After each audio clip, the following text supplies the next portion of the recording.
മണൽ കയറി ഇവിടെ ഇങ്ങനെ അടിഞ്ഞു കിടക്കുന്നത് കാരണം പോയ ഒരു താങ്ങുവില വെള്ളം കെട്ടിവലിക്കുകയാണ് വേറൊരു താങ്ങുവെള്ളം. ഇതാണ് ഇന്ന് മുതലപ്പുഴയുടെ അവസ്ഥ.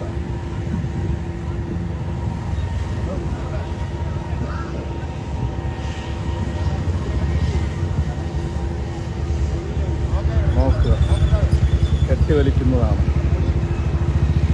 ഈ ഒരു വെള്ളം. ഇതാണ് നിലവിലുള്ള അവസ്ഥ.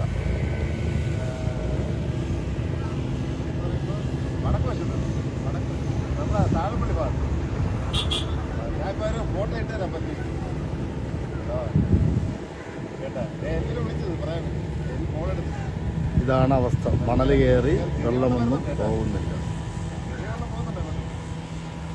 ഇപ്പം ചെറിയ വെള്ളത്തിന് മാത്രമേ പോകാൻ പറ്റത്തുള്ളൂ. അത്രത്തോളം മണൽ കയറി അടിഞ്ഞു കിടക്കുകയാണ്. എങ്ങനെ ഇവിടെയുള്ള മത്സ്യത്തൊഴിലാളികൾ ഉപജീവന മാർഗം നടക്കും? ഉപജീവനത്തിന് വേണ്ടിയുള്ള എല്ലാ മാർഗങ്ങളും തടഞ്ഞിരിക്കുകയാണ്.